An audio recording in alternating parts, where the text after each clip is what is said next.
Mesdames et messieurs, chers internautes de Séné+, nous sommes aujourd'hui avec M. Moustapha Diakhaté, président du groupe parlementaire de Benno Bokk Yakaar à l'Assemblée nationale et membre de l'Alliance pour la République. Bonjour M. Moustapha Diakhaté. Bonjour Serigne Saliou. Voilà, nous allons avec vous parler un peu de l'actualité nationale. Récemment, le président de la République, lors de sa présentation de condoléances à Oumou Salamata Tall, a lancé un appel aux retrouvailles libérales. Quelle appréciation faites-vous de cet appel du président de la République? Merci. Effectivement, en tout cas, la presse a prêté à M. le président de la République des propos allant dans le sens d'un appel aux retrouvailles de la famille libérale.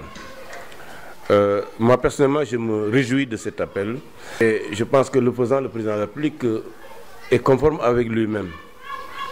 C'est vrai que nous sommes forgés politiquement dans le PDS et dans le SOPI. Et avant d'ailleurs l'éclatement, on ne parlait pas de la famille libérale, on parlait du PDS. Au cours des dernières années, la famille a éclaté en plusieurs morceaux. Et s'il estime, lui, qu'il est utile de faire de sorte que cette famille se retrouve, je crois que c'est une excellente idée. En tout cas, en ce qui me concerne, moi, j'y adhère. Et d'ailleurs, j'ai eu à plusieurs reprises à rencontrer l'ancien président de la République, Abdoulaye Wade, lors de son dernier séjour au Sénégal. J'ai eu aussi à rencontrer M. Idriss Seck pour partager avec eux ma conviction, c'est que les retrouvailles de la famille libérale est, de mon point de vue, une nécessité. Une nécessité pour les libéraux sénégalais, mais aussi une bonne chose pour les Sénégalais. Vous savez que nous côtoyons, les libéraux sénégalais se côtoient dans le réseau libéral africain et dans l'international libéral. Et surtout en Afrique, nos amis libéraux africains nous appellent, nous demandent toujours de tout faire pour que la famille libérale au Sénégal puisse se retrouver. Parce qu'il ne faut jamais l'oublier que le Sénégal est le berceau du libéralisme en Afrique. Le PDS a été le premier parti libéral reconnu en Afrique.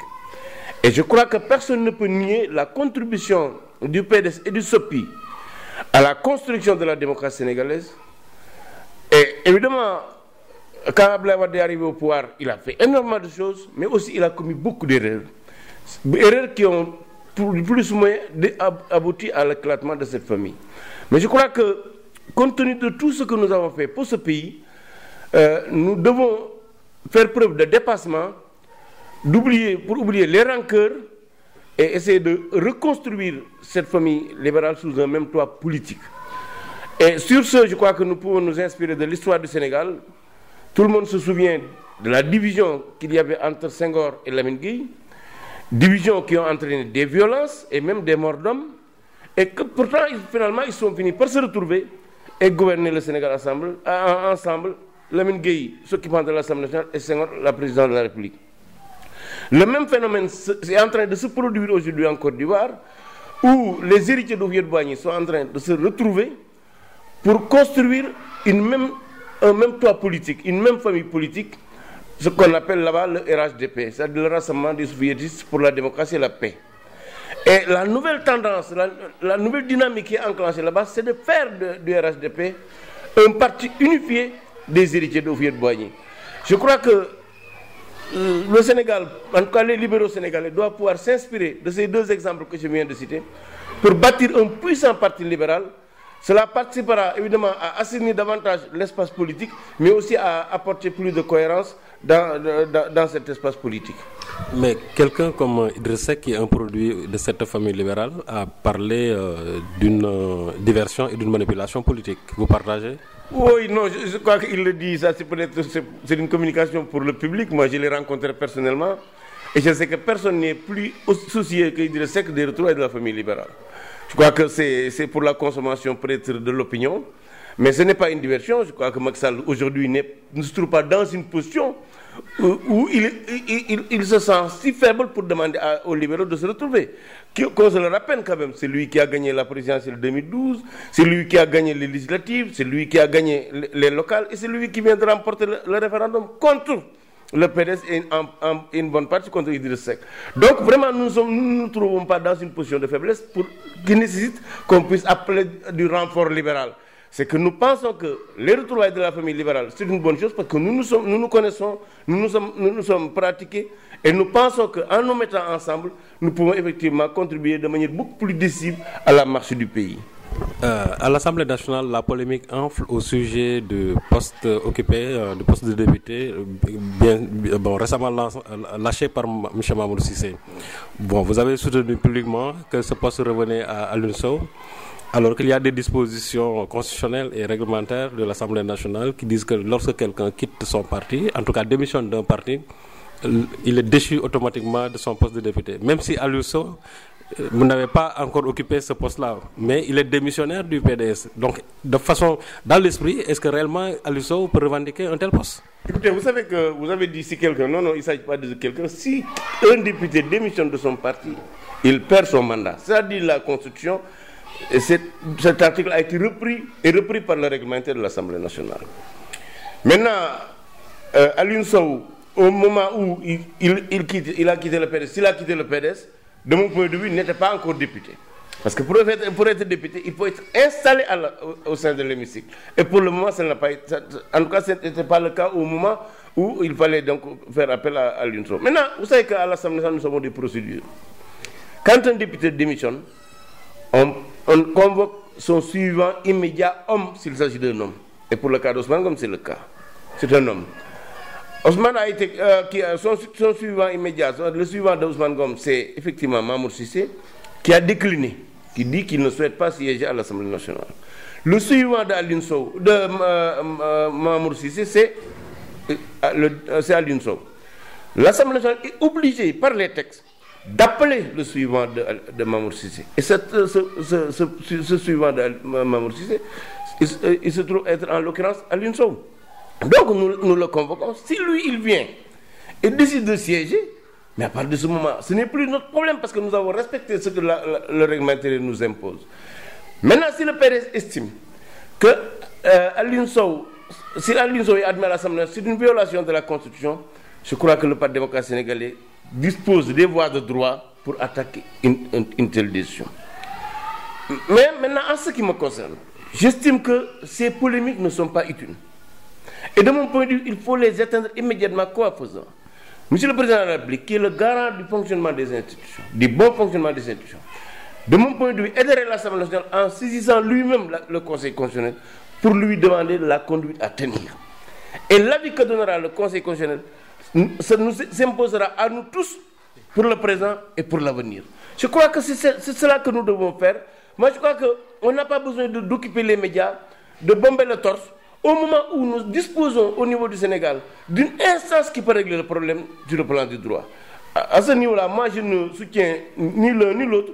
Ce que je considère, c'est que le réglementaire nous impose une procédure que nous allons suivre jusqu'à son terme. Maintenant, si le PDS n'est pas d'accord, évidemment, il y a le Conseil constitutionnel, parce qu'il ne faut jamais l'oublier. L'interprétation de la Constitution, ce n'est pas une prérogative de l'Assemblée nationale, ce n'est pas non plus une prérogative du Parti démocrate sénégalais. La seule institution qui est habilitée à dire ce que signifie la Constitution, ce que veut dire la Constitution, c'est le Conseil constitutionnel. C'est pourquoi d'ailleurs j'appelle le Conseil constitutionnel la bouche du Conseil constitutionnel. Écoutons-le. S'il nous dit que Alioune Sow peut siéger, mais il siège et ça va servir de jurisprudence pour l'avenir. S'il dit qu'il ne doit pas siéger, évidemment on va continuer et ça va servir de jurisprudence aussi pour l'avenir. Moi je crois que c'est cette formule-là qui me semble être la meilleure pour éviter des débats inutiles. Malheureusement, bon, vous savez, le président, il adhère les débats inutiles, mais je crois qu'il ferait mieux quand même de se consacrer à reconstruire leur parti que d'aller dans ce sens, quoi. Récemment, le cas du cumul de la présidente du conseil départemental de Bambey a été évoqué. Je veux parler de Mme Aïda Mbodj. Aujourd'hui, qu'en est-il exactement de vos frères de parti cumulard? Est-ce qu'il y a une démarche qui a été initiée en ce sens-là? Oui, on a déjà trouvé quelques-uns qui avaient plus de 2 mandats. Et ceux-là ont été déchus. C'est-à-dire le dernier mandat a été annulé. Et ça, c'est la loi qui le dit. C'est la loi 96-11. Du 22 mars 1996 qui dispose que nul ne peut avoir plus de 2 mandats. Et que si vous avez plus de 2 mandats, vous avez 30 jours pour abandonner l'un des mandats. Si vous ne le faites pas, au-delà de 30 jours, c'est le dernier mandat obtenu qui est nul et non effet. Alors donc, c'est cette disposition qui a été appliquée à l'honorable député Aïda Mbodj et à d'autres responsables d'ailleurs de l'Alliance pour la République. Maintenant, je crois que c'est l'occasion, en tout cas moi, que je veux saisir, pour essayer, pour modifier la loi 96-11, en renforçant les dispositions législatives, pour interdire définitivement au Sénégal le cumul des mandats et des fonctions. Je crois quand même qu'il faut que les gens fassent preuve de générosité. Si vous êtes conseiller municipal, mais occupez-vous de cette tâche qui est, de mon point de vue, très prenante. Si vous êtes conseiller départemental, si vous êtes député, mais laissez ceux qui sont à la base quand même pouvoir avoir des occupations politiques ou bien institutionnelles. En tout cas, moi personnellement, je vais engager cette procédure pour modifier la loi 96-11 du 22 mars 1996, pour interdire le cumul des mandats et des fonctions. Et maintenant, avant d'y arriver, évidemment, je vais ouvrir des discussions avec les politiques, la société civile, parce que fondamentalement, je crois que c'est une décision assez populaire. Les Sénégalais, quand même, n'aiment pas que des gens cumulent des fonctions et des mandats. Et finalement, en général, le plus souvent, ils n'arrivent pas à remplir correctement leur mission. Et je crois que ce n'est pas un acte de générosité. Vous savez que la lutte des places et l'accaparement des postes, de mon point de vue, est l'une des malédictions de la démocratie sénégalaise. Et une proposition de loi allant dans le sens donc de supprimer les mandats, le cumul des mandats et des fonctions me semble être quand même quelque chose d'opportun pour notre pays. Bon, si on se fie toujours sur la loi 96-11, bon, parce que l'article 1er interdit le cumul des mandats. Mais l'article 2 interdit aussi, même si on ne parle là-bas du président du conseil régional, mais dans son esprit, il ne parle en même temps, c'est-à-dire qu'un président de conseil ne peut pas en même temps cumuler soit le poste du président de l'Assemblée nationale ou bien occuper la direction d'un établissement public. Or, on a remarqué que même dans votre parti, je prends par exemple, sans m'acharner sur lui, le cas de Moussa Baldé, qui est président du conseil départemental de Kolda, directeur général de la Sodagri, et en même temps PCA aussi de l'hôpital de Kolda. Ça, c'est un problème? Oui, c'est pas interdit. Vous savez que ce que la loi n'interdit pas, on peut se le permettre. C'est-à-dire non, mais bien sûr. Pour ce qui est maintenant du PCA de l'hôpital, c'est lié à sa fonction de président du conseil départemental. C'est une fonction incidente. C'est-à-dire c'est parce qu'il est président du conseil départemental qu'il est de facto le président du conseil d'administration de l'hôpital. Je crois que ça ne pose pas trop de problèmes. Mais, de mon point de vue, être le président du conseil départemental et directeur général, PCA, de mon point de vue à ce niveau, c'est peut-être que le parti qui doit prendre ses responsabilités. Dire à ses responsables, à ses militants, que vous ne pouvez pas vous permettre de cumuler des mandats. En tout cas, en ce qui me concerne. Lorsque à la veille des élections locales, moi j'avais estimé que le mandat de député m'était suffisant et j'ai refusé de compétir au niveau des élections locales. Je crois que nous devons aller dans ce sens. En tout cas, je souhaite que Monsieur le Président de la République, dans le cadre de la réforme pour la modernisation des partis politiques, dans le cadre de la réforme du code électoral, dans le cadre de la future réforme du code des collectivités locales, puisse introduire des dispositions contraignantes pour ce qui concerne le cumul des mandats et des fonctions. Parce que quand même, dans ce pays, ça regorge quand même d'élite au niveau local, au niveau national, pour que une seule personne puisse occuper avoir 2 mandats et peut-être 2 fonctions, ça me semble excessif. Bientôt, ça fera 3 mois qu'il y a le blocus au niveau de la frontière sénégalo-gambienne. Pourquoi ça ne bouge pas toujours du côté du Sénégal? Écoutez, vous savez que c'est les chauffeurs sénégalais qui ont décidé, à la suite de certains comportements de la partie gambienne, de ne plus passer par la Gambie pour aller en Casamance. Et c'est une situation déplorable, mais je crois que la faute incombe à la Gambie. Vous savez que la Gambie est un pays membre de la CEDEAO. Et le traité instituant la communauté des États de l'Afrique de l'Ouest impose aux États l'autorisation de laisser passer les biens et les personnes des pays ressortissants de la communauté. Et la Gambie, en voulant fixer unilatéralement des prix de passage du bac, de mon point de vue, viole la lettre et l'esprit de la charte instituant, du traité instituant la CEDEAO. Maintenant, ici est greffé un autre problème, c'est qu'en ce moment, en même temps, il y a l'opposition gambienne qui s'est mobilisée pour se battre contre la tyrannie de 22 ans de Yahya Jammeh, et ça a compliqué les choses. Mais de mon point de vue, il appartient aujourd'hui à la CEDEAO de raisonner Yaya Jammeh pour qu'il comprenne que cette situation ne peut plus continuer. Ne peut plus continuer. Le Sénégal a un droit de passage en Gambie. Comme les Sénégalais peuvent se promener à Conakry, en Guinée-Conakry, ou bien en Guinée-Bissau, ou bien au Cap-Vert. Je crois que ces mêmes droits que nous avons dans tous ces pays-là, nous devons en bénéficier dans la partie gambienne. Sinon, ça va créer énormément de problèmes, aussi bien pour les populations de Gambie que pour les populations sénégalaises. Parce qu'aujourd'hui, si vous voulez aller en Casamance, avec le contournement, mais le prix du transport a le minimum triplé. Aussi bien pour les personnes que les biens, ça va entraîner une augmentation des prix au niveau de la partie sud du pays et par conséquent une baisse considérable du pouvoir d'achat. Je crois que vraiment la communauté économique de l'Afrique doit raisonner Yaya Jammeh pour qu'il revienne à de meilleurs sentiments, pour qu'il comprenne qu'il y a des obligations qu'il a, l'obligation de respecter le traité, par conséquent de pouvoir laisser les Sénégalais traverser la Gambie pour aller en Casamance dans les meilleures conditions. Le 30 avril dernier, des élus locaux de l'opposition sénégalaise, en l'occurrence le maire Abdoulaye Baldé et un de ses adjoints, il y a aussi le maire Abdoulaye Pouye de Mbao, qui est, je crois, du Bok Gis-Gis. Ils ont initié une démarche solitaire pour rencontrer les autorités gambiennes. Est-ce que vous approuvez une telle démarche? Écoutez, vous savez, moi je ne considère jamais la Gambie comme un ennemi du Sénégal. Ce que je considère, c'est que nous avons un problème, nous Gambiens et Sénégalais, c'est le problème de le président Yaya Jammeh. S'ils se sont rendus en Gambie pour amener la paix entre le Sénégal et la Gambie, moi je ne trouve aucun problème. Et je crois qu'ils sont allés pour ça. Maintenant, il y a quelque chose que j'ai déploré. La presse a relaté une rencontre à laquelle des Sénégalais ont assisté, au cours de laquelle les Gambiens sont permis d'attaquer violemment notre presse. Et je crois quand même qu'ils devaient faire preuve de fermeté pour dire à ces Gambiens que le Sénégal, ici, la presse est libre de faire son travail. La presse critique Macky Sall, donc rien n'oblige cette presse-là à ne pas critiquer Yaya Jammeh. Là, vraiment, c'est la seule chose que je déplore. Maintenant, si c'est des démarches pour avoir la paix entre le Sénégal et la Gambie, moi, je ne peux que l'approuver.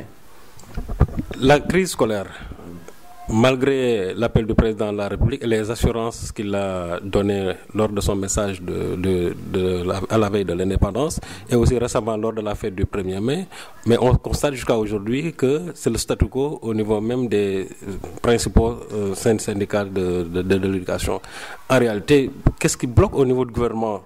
Pourquoi ce dialogue de sourds? Oui, c'est vrai, il y a du blocage, mais je peux vous dire que dans les tout prochains jours, en tout cas, il y aura la paix va revenir. Et d'ailleurs, je félicite les enseignants pour avoir suspendu leur plan d'action. Il reste quelques points qui sont en train d'être réglés. C'est ce qu'il appelle l'écrêtement, c'est-à-dire c'est des prélèvements sur les salaires pour verser ça, je crois au niveau de la retraite. La question de la retraite est en train de trouver un règlement. La question de ce qu'on appelle les évacuations médicales, aussi une solution en train d'être trouvée. La validation? Oui, la validation, là, il y a un accord entre en tout cas, le gouvernement et les syndicats. Ça peut-être il reste de l'entrée administrative, mais le principe est acté. En tout cas, pour ce que ça c'est aujourd'hui, l'essentiel des problèmes ont trouvé solution. Et pas plus tard qu'hier, moi j'étais avec le SAES et un certain nombre de responsables pour essayer d'arrondir les angles. Ce que je peux dire, c'est que bientôt, quand même, ce conflit entre le gouvernement et le SAES sera un mauvais souvenir. Ça, je peux le dire parce que nous sommes en train de trouver les solutions à quelques problèmes qui restaient. Concernant le code de la presse, pourquoi jusqu'à aujourd'hui les parlementaires refusent de le voter? Écoutez, vous savez, vous vous souvenez que ce code de la presse est une émanation de l'ancien régime. Nous l'avons trouvé sur place. Il date de la 11e législature. Quand nous sommes venus, moi personnellement, en tant que président du groupe parlementaire, j'ai rendu visite, aussi bien au SYNPICS, au CNRA, et à un bon nombre des acteurs de la presse, pour essayer de voir avec eux quelles sont les mesures que nous devons faire pour adopter rapidement ce code, qui, de mon point de vue, est un excellent code pour l'essentiel. J'ai aussi organisé une rencontre entre le groupe Benno Bokk Yakaar et l'ensemble des acteurs de la presse, publics comme privés. Ça a duré plusieurs heures et nous avons longuement échangé. Et pratiquement à l'unanimité, les députés du groupe ont estimé que c'est un bon code. Toutefois, ils pensaient que la disposition relative à la dépénalisation des délits de presse leur semblait poser problème en termes de l'égalité des citoyens devant la loi. Ils ont pensé que les délits de diffamation, d'injure, si un Sénégalais simple les commet, il est passible de condamnation. Donc, si ces mêmes délits aussi sont commis par un journaliste, il doit être passible de condamnation. Sinon, on risque de créer deux citoyens dans ce pays et ce n'est pas une bonne chose. L'égalité des citoyens devant la loi est un des piliers de la démocratie et de la République. C'est pour ça que les députés n'étaient pas d'accord. Donc c'est à la suite de cette position, j'ai demandé à M. le Président de retirer le code de la presse pour qu'on le remette sur la table. Et le Président de la République, effectivement, l'a fait. Aujourd'hui, il n'y a plus de projet de code de la presse à l'Assemblée nationale. C'est entre les mains maintenant du ministère de la Communication et du secrétaire d'État à la Communication. Et le Président de la République les a instruits de réunir les acteurs de la presse et les parlementaires pour une relecture de ce code en vue de le faire adopter le plus rapidement possible. Et à ce titre, il y a deux éléments qu'on va y ajouter qui ne figuraient pas. La presse en ligne, qui était absente dans ce code, mais aussi les maisons de production audiovisuelle. Donc, c'est les deux données qu'on va intégrer dans le code. Et ce qui fait que j'espère qu'avant la fin de l'année, le nouveau code sera adopté et je peux vous dire que si tel est le cas, le Sénégal disposera d'un des meilleurs codes de la presse au monde. Parce que ça va garantir la liberté des journalistes, mais aussi ça va favoriser la viabilité des entreprises de presse, qui de mon point de vue est une question essentielle. Parce que la précarité des journalistes, de mon point de vue, ne favorise pas la qualité de la presse. Or, les entreprises de presse sénégalaises rencontrent beaucoup de difficultés, ce qui fragilise donc non seulement les entreprises de presse, mais même soumet les journalistes à l'insécurité. Et je crois que ce n'est pas une bonne chose. Donc moi j'en appelle en tout cas au gouvernement pour qu'on aille vite pour une relecture rapide de ce code. On va y enlever ce qui pose problème et maintenant y introduire aussi des nouveautés. Et à ce titre-là, je crois que si tel est le cas, nous disposons d'un des meilleurs codes au monde. Après 8 ans d'existence, à quand une alliance pour la République avec des structures régulières? En tout cas, c'est mon vœu le plus cher. Notre parti n'est pas structuré, à la limite même n'est pas organisé. Nous sommes plus ou moins une masse informe. Et je crois que ce n'est pas une bonne chose, aussi bien pour le président Macky Sall, mais aussi pour la démocratie sénégalaise. Je dis toujours que le président Macky Sall, le rendez-vous qu'il a donné au Sénégal, c'est 2035. C'est-à-dire qu'il souhaite qu'en 2035, avec la mise en œuvre du PSE, que le Sénégal puisse devenir un pays émergent. Pour arriver à ce rendez-vous, de mon point de vue, il a besoin d'un parti structuré et organisé. Parce qu'un parti structuré et organisé, c'est un parti qui rassure les alliés. C'est un parti qui peut effectivement servir de lien entre le peuple sénégalais et son président de la République. Ce qui n'est pas encore le cas. Notre parti est en quelque sorte une armée mexicaine et ce n'est pas une bonne chose. Ça provoque de la cacophonie, du désordre. Chacun se prend pour le chef et ce n'est pas une bonne chose. Maintenant, à défaut de structurer le parti de la base au sommet, je crois qu'il y a lieu quand même de l'organiser. Au niveau des 557 collectivités locales du Sénégal, communes, pardon, et aussi au niveau national, nous devons pouvoir organiser le parti pour lui doter d'instances au niveau de chaque commune et dans tous les départements du Sénégal. Et au niveau national aussi, les instances qui existent, qu'on puisse aussi les rendre beaucoup plus viables. En tout cas, c'est une situation moi, que je déplore. Et je pense que le président de la République prendra les dispositions nécessaires d'ici les élections législatives de l'année prochaine pour que le parti soit un peu mieux organisé. C'est dans l'intérêt des militants du parti, des responsables et de lui-même, mais aussi c'est dans l'intérêt de la démocratie sénégalaise. Introduit dans la Constitution une révision où le premier point, c'est la modernisation des partis politiques et ne pas se l'appliquer lui-même. C'est un paradoxe. En tout cas, pour le moment, c'est un paradoxe, mais je crois que si, étant donné que la Constitution est adoptée, je crois qu'il va ouvrir lui-même les chantiers de la modernisation de son parti. Nous sommes à 13 mois des prochaines élections législatives. réellement cette 11e législature a-t-elle répondu à vos attentes et à celles des Sénégalais? Écoutez, vous savez, sur cette question, mon point de vue est clair. Je crois qu'on pouvait mieux faire et on devrait mieux faire parce que c'est les engagements que nous avions pris envers l'électorat. Pour ce qui concerne le vote des lois, tout ça, je crois que nous l'avons fait. Mais c'est là où nous avons péché. C'est notamment le contrôle de l'action du gouvernement. Je crois que l'Assemblée nationale ne s'est pas donné les moyens pour pouvoir contrôler effectivement l'action du gouvernement. Les outils dont nous disposons, à savoir les questions orales, les questions écrites, les commissions d'enquête, les missions d'études et d'information n'ont pas assez utilisé par l'Assemblée nationale pour contrôler l'action du gouvernement. Évidemment, l'année dernière, vous avez remarqué que nous organisions une fois ou deux fois par mois ce qu'on appelle les questions d'actualité, qui ont aussi des modalités de contrôle de l'action du gouvernement, mais je crois que ça ne suffit pas. Il se trouve aussi que le président de la République, dans la révision constitutionnelle, a donné une nouvelle attribution à l'institution parlementaire, c'est-à-dire l'évaluation des politiques publiques. À ce niveau, de mon point de vue, nous devons tout faire pour ne pas rater le train de l'histoire. L'Assemblée nationale doit se doter de ressources humaines, de structures qui puissent lui permettre de pouvoir évaluer efficacement les politiques publiques et rendre compte au peuple sénégalais. Et je crois qu'à ce niveau, en tout cas, le président de la Commission de l'économie générale, l'honorable député Babacar Diagne, a fait énormément d'efforts. Des visites ont été organisées en Afrique, au Bénin notamment et au Burkina Faso, pour nous inspirer de leurs pratiques parlementaires. La même visite a été effectuée en France auprès de la Commission des finances de l'Assemblée nationale française pour étudier comment il fonctionne. Et nous avons aujourd'hui proposé à l'Assemblée nationale la mise en place d'une cellule composée de cadres de haut niveau pour aider les parlementaires à s'acquitter correctement de leur mission de parlementaire, mais aussi de leur mission de contrôle de l'action du gouvernement et maintenant des missions d'évaluateur des politiques publiques. Et j'en appelle à tout un chacun pour que quand même, en tout cas, les nouvelles opportunités qui nous sont offertes par la révision constitutionnelle, qu'on puisse nous en saisir pour au moins ce qui reste, donner à l'Assemblée nationale une nouvelle image par rapport à l'opinion. Parce que fondamentalement, si nous disons la vérité, notre image est extrêmement dégradée, compte tenu du fait que les gens n'ont pas senti véritablement les lignes bouger au niveau du fonctionnement de l'Assemblée.